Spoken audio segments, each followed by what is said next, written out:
जय श्री कृष्णा। पौष मास की सफला एकादशी का महात्मा। युधिष्ठिर ने पूछा कि स्वामी, पौष मास के कृष्ण पक्ष में जो एकादशी होती है उसका क्या नाम है, उसकी क्या विधि है तथा उसमें किस देवता की पूजा की जाती है, कृपा करके यह बताएं। तब भगवान श्री कृष्ण ने कहा कि राजन, बड़ी बड़ी दक्षिणा वाले यज्ञों से भी बड़ा मुझे उतना संतोष नहीं होता जितना एकादशी व्रत के अनुष्ठान से होता है। इसलिए सर्वथा प्रयत्न करके एकादशी का व्रत करना चाहिए। पौष मास के कृष्ण पक्ष में सफला नाम के एकादशी होती है। उस दिन पूर्वोक्त विधान से ही विधि पूर्वक भगवान नारायण की पूजा करना चाहिए। एकादशी कल्याण करने वाली है, अतः इसका व्रत अवश्य करना उचित है। जैसे नागों में शेषनाग, पक्षियों में गरुड़, देवताओं में श्री विष्णु तथा मनुष्यों में ब्रह्मा श्रेष्ठ है, उसी प्रकार संपूर्ण व्रतों में एकादशी तिथि का व्रत श्रेष्ठ है। हे राजन, सफला एकादशी को नाम मंत्रों का उच्चारण करके फलों के द्वारा श्री हरि का पूजन करें।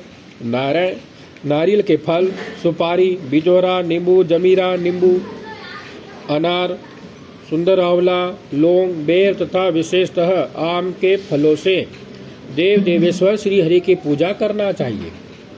इसी प्रकार धूप दीप से भी भगवान की अर्चना करें। सफला एकादशी को विशेष रूप से दीप दान करने का विधान है। रात को वैष्णव पुरुषों के साथ जागरण करना चाहिए। जागरण करने वाले को जिस फल की प्राप्ति होती है वह हजारों वर्ष तपस्या करने से भी नहीं मिलता। हे नरश्रेष्ठ, अब सफला एकादशी की शुभ कहानी कथा सुनो।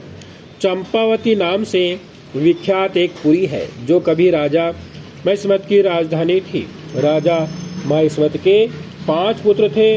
उनमें जो ज्येष्ठ था वह सदा पाप कर्म में ही लगा रहता। पराई स्त्री गमन और वेश्यावृत्ति वह करता था। उसने पिता के धन को पाप कर्म में ही खर्च किया। वह सदा दुराचार प्रवण था तथा ब्राह्मणों का निंदक था। वैष्णव और देवताओं की भी हमेशा निंदा किया करता। अपने पुत्र को ऐसा पापचारी देखकर राजा महिष्मत ने राजकुमारों में उसका नाम लुम्बक रख दिया। फिर पिता और भाइयों ने मिलकर उसे राज से बाहर निकाल दिया। लुम्बक उस नगर से निकलकर गहन वन में चला गया।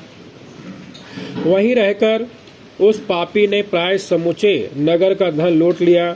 एक दिन जब वह चोरी करने के लिए नगर में आया तो रात में पहरा देने वाले सिपाहियों ने उसे पकड़ लिया, किंतु जब उसने अपने को राजा महिष्मत का पुत्र बताया तो सिपाहियों ने उसे छोड़ दिया। फिर वह पापी वन में लौट आया और प्रतिदिन मांस तथा वृक्षों के फल खाकर जीवन निर्वाह करने लगा। उस दुष्ट का विश्राम स्थान पीपल वृक्ष के निकट था। वहाँ बहुत वर्षों का पुराना पीपल का वृक्ष था। उस वन में वह वृक्ष एक महान देवता माना जाता था।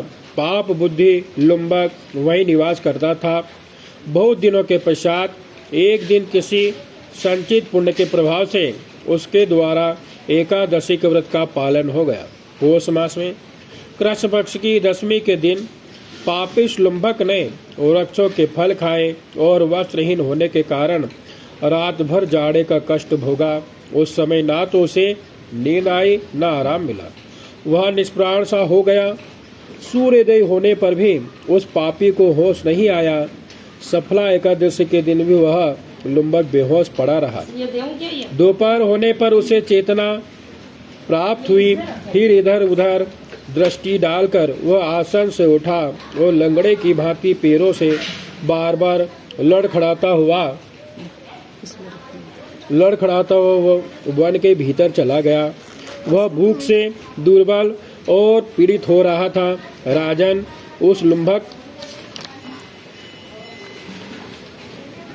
समय लुम्बक बहुत से फल लेकर जो ही विश्राम स्थान पर लौटा तो ही सूर्यदेव अस्त हो गए। तब उसने वृक्ष की जड़ में बहुत से फल निवेदन करते हुए कहा कि इन फलों से लक्ष्मीपति भगवान विष्णु संतुष्ट हो। यूं ही कहकर लुम्बक ने रात भर नींद नहीं ली। इस प्रकार अनायास ही उसने इस व्रत का पालन कर लिया। उस समय सहसा आकाशवाणी हुई कि हे राजकुमार, तुम सफला एकादशी के प्रसाद से राज और पुत्र प्राप्त करोगे। बहुत अच्छा कहकर उसने वह वरदान स्वीकार कर लिया। इसके बाद उसका रूप दिव्य हो गया। तब से उसकी उत्तम बुद्धि भगवान विष्णु के भजन में लग गई। दिव्य आभूषणों की शोभा से संपन्न होकर उसने अकंटक राज्य प्राप्त किया और 15 वर्षों तक वह उसका संचालन करता रहा।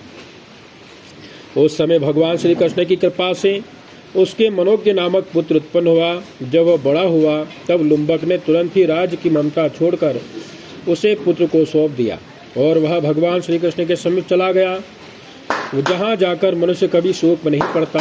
हे राजन, इस प्रकार जो सफला एकादशी का उत्तम व्रत करता है वह श्लोक में सुख भोग कर मरने के बाद मोक्ष को प्राप्त होता है।